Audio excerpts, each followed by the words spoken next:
How did you handle losing someone? Have hope, have faith. I'm Irish and Catholic, you know, and it's been a lot of time at church. No one saw what Pierce Brosnan was going to say coming. The former James Bond is getting ready for the worst at age 71. At the age of 43, his first wife died of ovarian cancer. Then at age 41, his daughter died of the same illness. Now something has taken place that's making him face his worst fear. This is the man who played the hardest spy in the world. He is in a fight he can't win. Everyone is scared about what he's going to do next. His birthday is May 16, 1953, and he was born in Drogheda, Ireland. He didn't have much when he was born. There was no money, no family history, and it turned out no father. Pierce's father, Thomas, a carpenter, vanished when he was very young. He couldn't remember his face, voice, or even being there. He seemed to have disappeared. May, his mother, had to carry the load. Her life was already starting to fall apart, but she worked as a nurse to keep it together. But she made a hard choice in 1957. She went to London to look for work, giving Pierce, who is 4 years old, a ride back to Ireland. She had no other choice. Still, that choice made Pierce's young life worse in another way. A short break turned into 7 long years of being apart. He went from living with his grandparents in Navan to living with an uncle and aunt in Trim during that time. There were new rules for each house, new places and people you don't know. Pierce didn't stay long enough to feel like he belonged. To stay alive, he learned to be quiet and watch. He was always the new kid and the odd one out. His teachers saw something in him. He was smart but quiet. He looked out the window all the time and was never really there. Then 1964 came along and changed everything. He went to Greenock, Scotland, when he was 11 years old. His mother got married again. William Carmichael, her new husband, worked in a plant. It was nice of him to wait. That being said, this new home made the boy feel both happy and sad because he had grown up without one.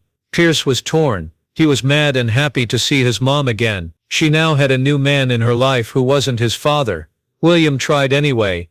Pierce learned small things from him, like how to trust again and fish. He never tried too hard. He never tried to take someone else's place.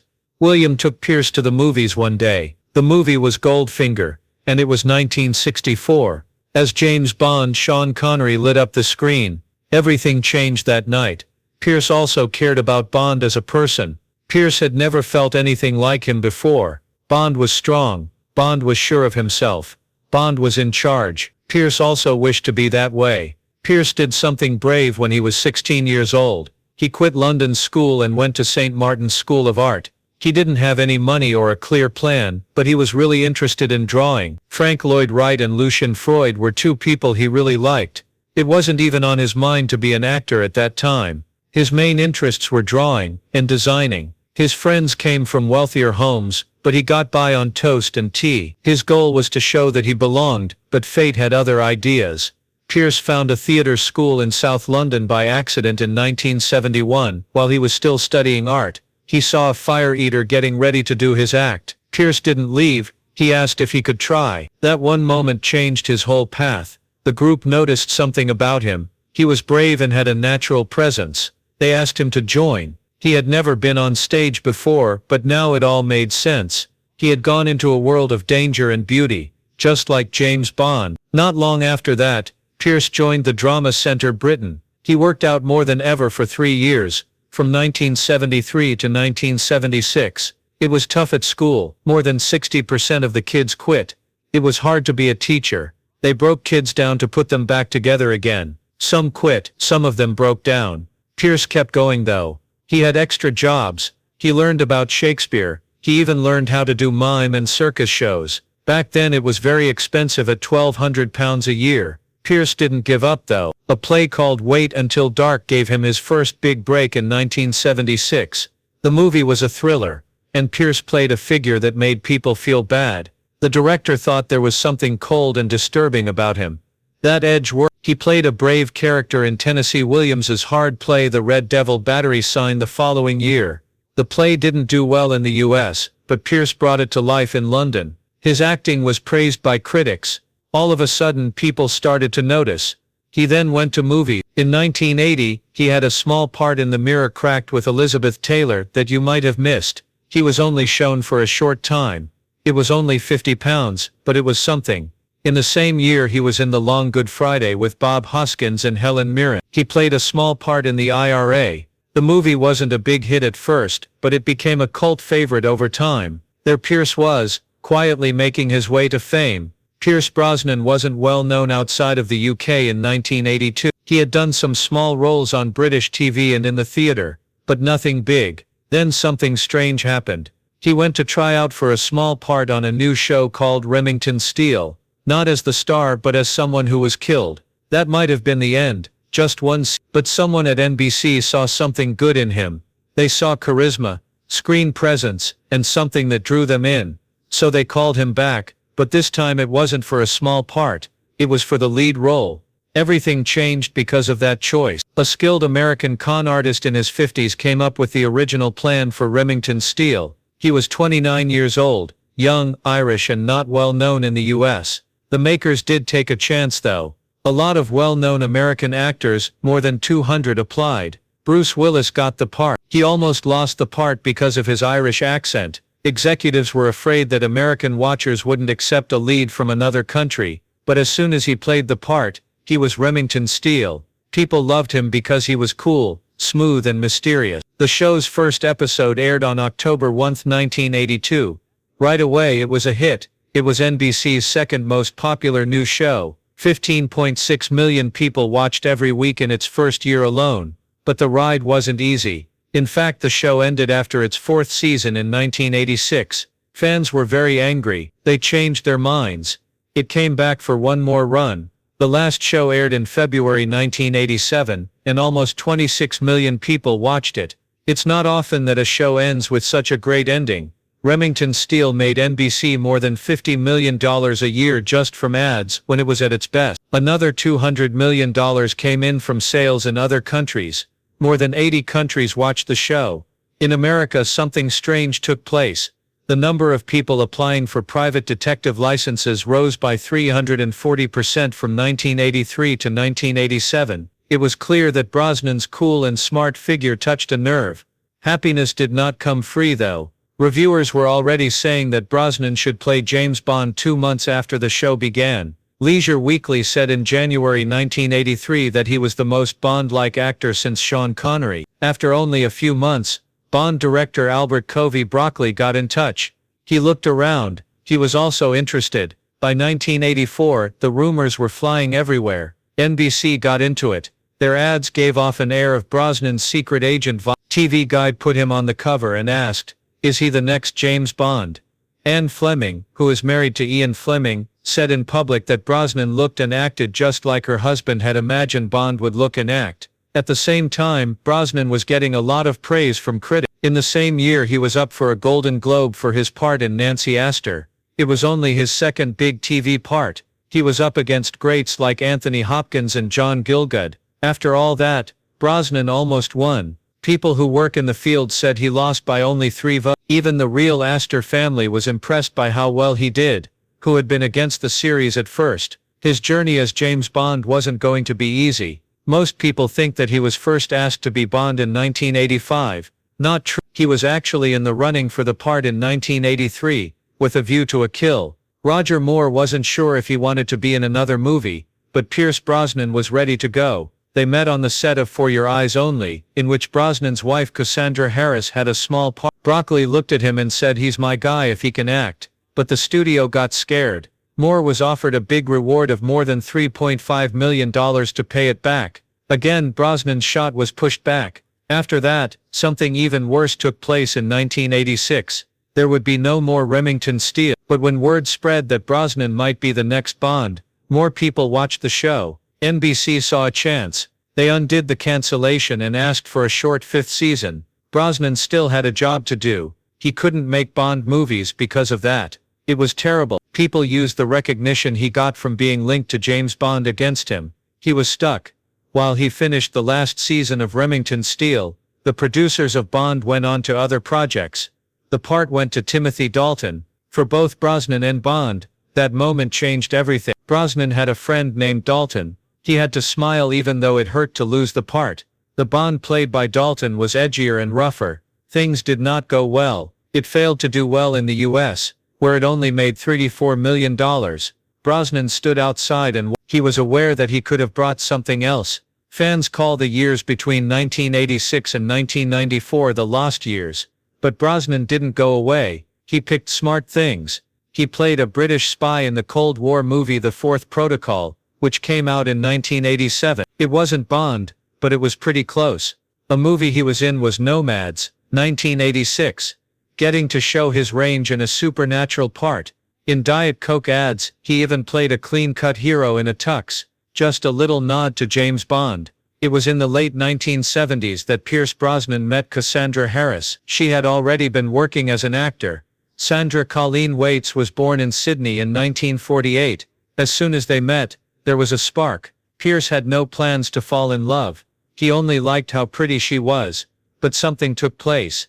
They moved in together quickly in Wimbledon. They got married on December 27, 1980. Cassandra had just gone through a very hard breakup, so this new part of her life was very important to her. Charles and Christopher were her children from that marriage. Pierce didn't think about it. He fit right in with them like he had always been there. Demetrius Harris, Cassandra's ex-husband, died of a heart attack. Pierce officially took the kids in as his own in 1986. They used his name. But there was more to it than that. Pierce never had a father figure in his life, so he did everything he could to be the dad he never had. He said, "I wasn't a father one time. I was just Pierce. After that I became a dad." Forsyth and Pierce had a son together in 1983. They named him Sean. That made 5 of them. It felt warm and full. The kids got along, and Pierce's job was getting better. But family came first. He wanted to love them the way he never was loved as a child. He looked out for their safety, happiness, and sense of being seen. In 1981 a magical thing took place. Cassie was only cast in the Bond movie to look good on you. Before Pierce even thought about becoming 007, she played a Bond girl. But while Pierce was shooting, she met Albert Broccoli, who makes movies for James Bond. Cassandra had faith in him. He took the part because she pushed him. Broccoli liked Pierce, and thought he could be the next James Bond. Pierce, on the other hand, was bound by a deal with Remington Steele. He wasn't fit for the part. Not yet. So badly did Cassandra want it for him. She never did see it happen though. Everything changed in 1987. It got really sick for Cassandra. While Pierce was making The Deceivers in India, they got back to London by plane. The news was awful. She had cancer of the ovaries. It's not just a small lump or something simple to treat. It was everywhere. The news came as a huge shock. Pierce told us from the start that we were in for a fight. After that, 4 terrible years came. 8 surgeries were done on Cassandra. She had chemo for a year and a half. She lost her hair. Her body got weaker. She was strong though. She had doubts about every method the girl chose for herself. She was brave through it all. Pierce always stood by her. He was always there and called himself the quiet party.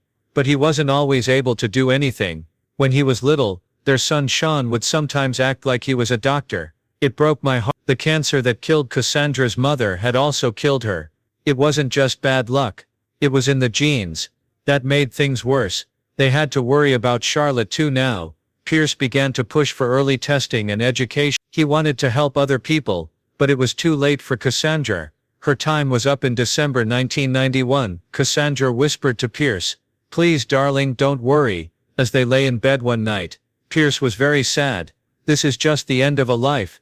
Even at the end she was still the strong one. She didn't want AIDS or hospitals. She wanted to be treated with respect. She chose how to die. On December 28, 1991 she passed away. She was only 43 years old. Pierce and Nicholas, her son, were with her. Charlotte was playing in London at the time, but she was on the phone. It had been Christmas. Pierce was making plans for a funeral, while everyone else was having a party. It was hard to tell Sean, who is 8 years old, that his mother was gone. Pierce had to raise 3 kids by himself all of a sudden. Charlotte was 20 years old, Christopher was 19 years old, and Sean was 8. He said it was the saddest he had ever felt. He felt like giving up, but he kept going. She made him the person he was, he said. He later said, "She will always be a part of every part of my being." In 1994, Pierce Brosnan was finally chosen to play James Bond. A lot of people knew him and his wife Cassandra Harris through it. In 1981's For Your Eyes Only, she played a Bond girl. She was sick with cancer at the time, and she pushed him to try again for the part. She wished he would become 007 before she died. It wasn't just a win when he finally got it. It was both sad and happy at the same time. His first movie role in GoldenEye was a big deal. For all of the James Bond movies, not just this one. The movie had already gone through several directors, and its $60 million budget had grown. MGM was almost out of money. Bond would have been over right then if it had failed. But GoldenEye made $333 million around the world. It cost $8 million just to film that tank chase scene through Petersburg. 90% of Brosnan's acts were his own work. One of the scariest ones was a bungee jump off a 20-meter dam in Switzerland. Insurance companies wouldn't cover it because it was so risky. The movie came out exactly 30 years after Diamonds Are Forever, which was Sean Connery's last official Bond movie. It wasn't just another show. It was a coming back. It worked. Nintendo even made the video game GoldenEye 007 because of that game changed the business and brought Bond to a whole new group of people. Things kept going well after that. It took all of Brosnan's next 3 Bond movies to make $1.238 billion. However, those wins came at a cost to him. He was still sad about Cassandra's death 6 years ago when Tomorrow Never Dies came out in 1997. He put all of that pain into the role. It cost $12 million to film a chase scene in Saigon. In England, they had to make a whole Vietnamese street just for it. There's not enough in the world. With a 14-minute opening scene, in 1999 was Bond's longest movie. It also had Bond's first big bad guy who was a woman. They even blew up a real oil pipeline with a 120 gallons of gasoline, which made a fireball that could be seen from 10 miles away. Then in 2002 Die Another Day came out. It marked the 40th anniversary of Bond, and could have killed Brosnan. He was parasurfing when something went wrong, and 30-foot waves pulled him under. He ended up in the hospital because he was too cold. In the same movie there was a $300,000 Aston Martin that couldn't be seen and a huge ice house in Iceland that was made from 1,000 tons of ice. But Brosnan wasn't just a big hit at the movies. In 1996, he won the Saturn Award for Best Actor. Why was it so crazy? Because he beat Sean Connery, who was up for The Rock that same year. It was the first time a new Bond was better than an old one. After Glass, Steven Spielberg called Brosnan to give him the part of Indiana Jones. He turned it down because he wanted to stay true to Bond. It's likely that choice cost him $50 million, but it showed how much he cared about the part. It looked like everything was fine. Then 2004 came along. He was making movies in the Bahamas called After the Sunset. Things were fine. He was in 4 James Bond movies that made $1.4 billion. He worked out a lot, and came up with great ideas for Bond 21. The phone then rang at 2:47 p.m. Those in charge let him go. There was no notice, or explanation. It was a 47-second call. You did a great job as James Bond. Thanks a lot. Thank you. That was it. The fact that his movies did so well made it cooler. At the time, Die Another Day had made $13.19 million, which was the most ever for a James Bond movie. But the people who made the movie already knew they wanted Bond to be younger. They waited until he was by himself and weak before hitting him. Everything changed in just 3 days. 3 movie projects fell through. The studios pulled out. Later texts between the companies showed that he was seen as too Bond and hard to cast in any other role. This man's price cut from $12 million to $3 million. 12 people on his team had to be let go. He fell into a deep sadness. When the Casino Royale trailer came out, his kids saw him cry. That moment hurt him a lot. No one even said goodbye when his job was given to someone else. They had been trying other actors for 2 years while acting like they still believed in him. It turned out, being lied to hurt more than being fired. In 1994 though, just a few months before he became James Bond, something else was going on. Something strange happened. He met Keely Shea Smith at a beach party in Cabo San Lucas on April 8 at 7:30 p.m. They got along right away because she was a reporter. She didn't care about the fame. She liked him for who he was, not what he did. They talked for 2 hours. In 3 weeks, he flew her to meet his kids. After 6 months she moved in. They really did have a bond.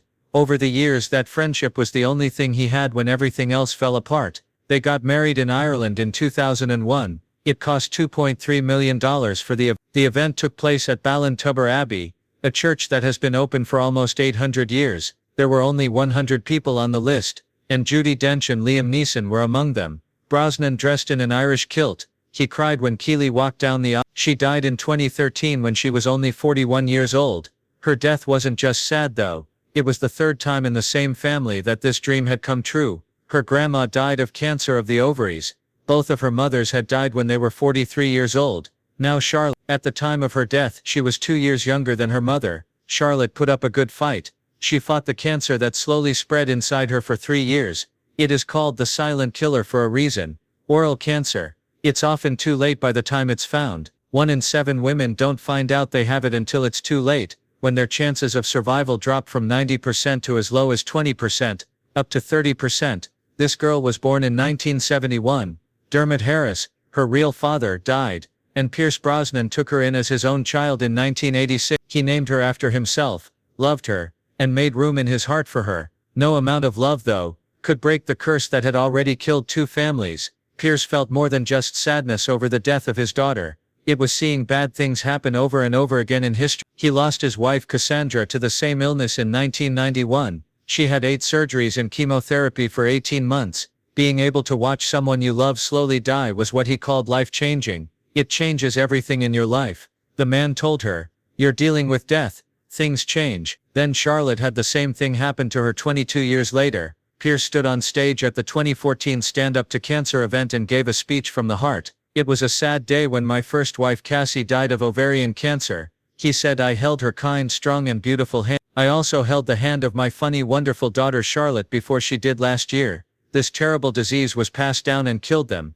It wasn't just new sadness. It was horrible, dark and painful all over again." This was best said by Ron Roylance, one of Pierce's best friends. Charlotte's illness brought a darkness. Pierce was having the same bad dream over and over. He was in love again. In 2001 he married Keely Shea Smith and they had a child that has 2 boys named Dylan and Perry. Once Charlotte got sick though, everything came back to her. Every memory and powerless moment. Royland said that he was beyond sad, but Healy stood by him and held him together even though he was in a lot of pain. Then the worst part came out. Charlotte tied the knot. She said "I do" to Alex Smith on June 14, 2013, her partner for a long time. She wasn't there after 2 weeks. On June 28, 2013, exactly 2 o'clock in the afternoon, she died in London. It was Alex, her 2 kids, Isabella, 15 and Lucas 8, and her brothers Christopher and Sean, who were all around her. She was born and went to school for acting in London, which is also where her life ended. After she died, Pierce put out a short statement. "With grace, kindness, courage and respect, Charlotte fought her cancer. It was amazing how strong she was. She planned her wedding even though she was dying. She wanted her kids to know that love was still important." Isabella, her daughter, was 15 years old when she lost her mother. Charlotte, her other daughter, was the same age. The boy was 8. Pierce's kid Sean was the same age when his mother died. It was almost too exact and cruel to hear the echo of history. Charlotte's friend said she was the kind of mom who did everything for her kid. Claire Beckwith, her friend, recalls that she told her that she no longer cared about acting. She said, "This is my family. I want to love them very much." In just 2 weeks, Alex Smith went from being married to being divorced. He now had to take care of 2 kids whose mother had just left them. Pierce, who was now a grandfather, took over. He was sad again, but he tried to be strong for the people who were left behind. But not all of Charlotte's brothers were able to handle things. Christopher Brosnan took a big hit. He was only 19 years old when Cassandra died in 1991. He promised. Pierce's Bond movies, such as Tomorrow Never Dies and The World Is Not Enough, had him working on them, but the pain got to him. In 1996, he got a £1,000 fine for driving while drunk. He went to jail for 3 months the next year for doing it again. It then got drugs, like GHB and heroin. He passed out outside of a club in London, and fell into a coma. In 2012, when he was 32 years old, he was caught again, this time for having heroin on him. He was no longer with the Hollywood drug scene, and was no longer the person he used to be. Christopher went out in public for the first time in 20 years in June 2024. Photographers caught him outside of a London food store. He was thin, alone and 51 years old. Keely Shea Smith, on the other hand, was fighting her own war. The press made fun of her weight for years. Before and after shots were shown to show how her body changed from when she was young to when she was a mother. The internet was full of trolls. Pierce wouldn't have. He stood up for her in a post that is now famous. "I love every curve on her body. I think she is the most beautiful woman in the world." She also had our 5 children. In 2024, Keely, who is now 61 years old, lost 100 pounds. There is no surgery or quick fix, just walks, swimming, eating whole foods and waiting. Most of all, respect for yourself. Thankfulness for all my body has given and done in 60 years. She wrote online. Pierce and she had been married for 23 years in August 2024. It had been 31 years since they met. They were strong through tragedy, scandal, and sadness. Pierce called her his north, south, east, and west on their anniversary. Keeley answered, "You are the most wonderful, kind, and beautiful person I have ever met." They were recently seen at George Clooney's Broadway show in April 2020. Keeley wearing a black dress with lace. Pierce, who is still nice and steady, he keeps working no matter what. In 2022 he was cast as Dr. Fate in Black Adam. The director said Pierce was the right amount of strong and calm. He's still one of the coolest guys in Hollywood at 71 years old. He's also a fighter. He has made sense of his pain and used it for good. He is now an advocate and has been a UNICEF representative since 2001. He's taken part in Greenpeace protests, spoken out against nuclear tests, and raised money to help people learn about cancer. He once skipped the French opening of GoldenEye to protest nuclear weapons. He told her he would do anything, call anyone, go anywhere, and beg if he had to while she was sick. His only wish was for her to live. He still wants to save other people even though he couldn't save her.